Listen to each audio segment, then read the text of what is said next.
শিয়ালকে কেন পণ্ডিত বলা হয় সেটা কি জানেন? কারণ শিয়ালের মাথায় অনেক বুদ্ধি, আর আমাদের প্রধান উপদেষ্টা ডক্টর মোহাম্মদ ইউনূসের মাথায়ও অনেক বুদ্ধি। শিয়াল দেখবেন যদি সামনে কোনো বিপদ থাকে তাহলে তিনি তার সিক্স সেন্স তাকে বলে দেয় যে তুমি ওইদিকে যাইও না, এবং খুব সন্দর্পণে চলাফেরা করে। ঠিক সেই রকমেরই আমাদের প্রধান উপদেষ্টা ডক্টর মোহাম্মদ ইউনূস খুব সন্দর্পণে চলাফেরা করেন। যখনই তিনি অনুভব করেন যে তার সামনে কোনো বিপদ আসতেছে, তখনই শিয়ালের মতন সন্দর্পণে সেখান থেকে পালিয়ে যান এবং বিদেশ সফরের নামে একটা দেশে গিয়ে তিনি পড়ে থাকেন। এটা হচ্ছে ডক্টর মোহাম্মদ ইউনূসের ক্যারেক্টার বা চরিত্র। প্রিয় দর্শক, ডক্টর মোহাম্মদ ইউনূসের বিদেশ সফর নিয়ে এবং বিপদের অনুভূতি হলে তিনি দেশ থেকে যে বিদেশ সফর করেন, এই সব কিছু নিয়ে আলোচনা করব আজকের বাংলাদেশ ইউটিউব চ্যানেল তথা ফেসবুক পেজের নিয়মিত আয়োজনে। থাকুন আমাদের সাথেই।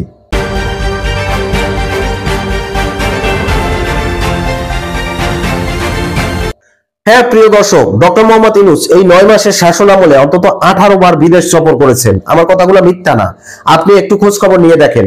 যদি আমার কথাগুলো মিথ্যা হয় তাহলে আপনি ভিডিওটি স্কিপ করে চলে যেতে পারেন, আর যদি আমার কথাবার্তাগুলো সত্য হয় তাহলে আপনি আমার ভিডিওটি কন্টিনিউ করেন এবং ভিডিওটি শেষ পর্যন্ত দেখে যদি আমার ভিডিওটি ভালো লাগে তাহলে চ্যানেলটি সাবস্ক্রাইব করে ভিডিওটিতে একটি লাইক দেন এবং কমেন্ট করে আপনার মূল্যবান মতামত জানিয়ে যাবেন।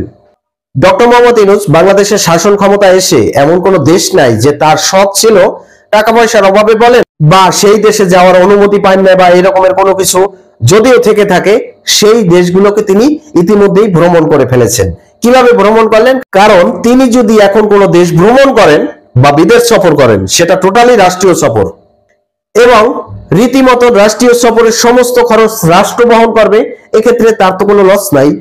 তার বিমান ভাড়া হইতে শুরু করে সবকিছুর দায় দায়িত্ব সেই দেশের, যেই দেশের তিনি সরকারের ক্ষমতায় আছেন বা বাংলাদেশের সরকারের ক্ষমতায় আছেন। এখন বাংলাদেশকে ব্যবহার করে এই যে বিদেশ সফরগুলা করছেন, কোন দেশের প্রধানমন্ত্রী 5 বছরেও এতগুলো বিদেশ সফর করতে পারে না, তিনি তো করে ফেলাইছেন।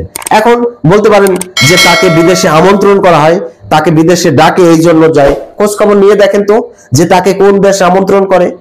তিনি তো কাতার সফরে গিয়ে আল জাজিরাকে এই কথা নিজের মুখে বলেছেন যে তিনি ইন্ডিয়া সফর করতে চাইছিলেন, কিন্তু ইন্ডিয়া থেকে সম্মতি পায় নাই। কিভাবে?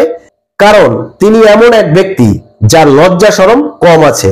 কারণ তিনি যখন ইন্ডিয়াকে বললেন যে আমি তোমার দেশে আসতে চাই, ইন্ডিয়া বলল যে না, তোমার এই দেশে অ্যালাউ নাই। তারপরও সেই বিং স্টেট সম্মেলনে গিয়ে নরেন্দ্র মোদীর সাথে সাক্ষাৎ করলেন। এ নিয়ে আবার বলা বলি করলো কি নরেন্দ্র মোদী সেই রুমের ভিতরে ডক্টর মোহাম্মদ ইউনূসের জন্য ওয়েট করতেছিলেন।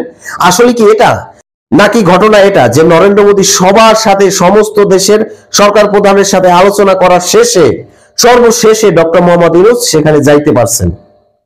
আসলে ঘটনা সেটা।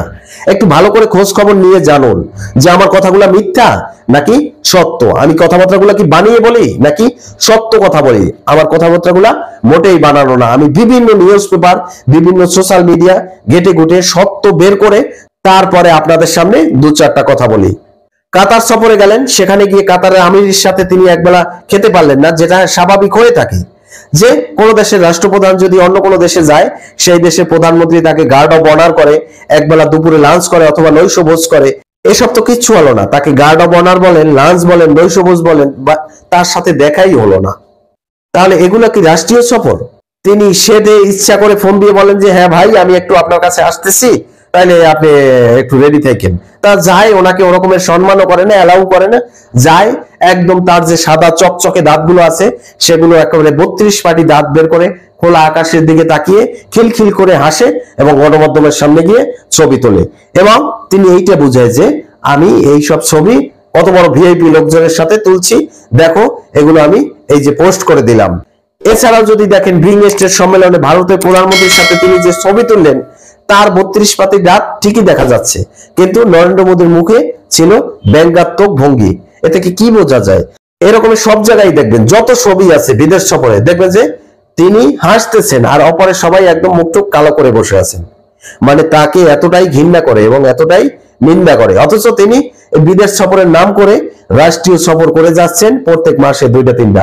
যদি একটু বিপদের আঁচ পান তাহলেই বাংলাদেশ থেকে পালিয়ে বেড়ান, যে যদি বিপদ ঘটে যায় তাহলে আর বাংলাদেশে রিটার্ন করবেন না, ওইখান থেকেই একদম শেষ। কারণ এই দেশে তার কিন্তু কেউ নাই, 2টা মেয়ে তাও বিদেশে সেটেল, তাকে কেউ ধরতে পারবে না যে তিনি এই চলে গেলেন, তারপরে আর ফিরাইয়া কেউ আনতে পারবে না। এই কারণেই তিনি এই ঘন ঘন বিদেশ সফর করেন। এটা হচ্ছে ডক্টর মোহাম্মদ ইউনূসের ক্যারেক্টার। প্রিয় দর্শক, দেখতে থাকুন তিনি আর কতদিন ক্ষমতায় থাকতে পারেন, আর কত হাজার বিদেশ সফর করতে পারেন। সবকিছু নিয়ে আমি থাকবো আপনাদের সাথে।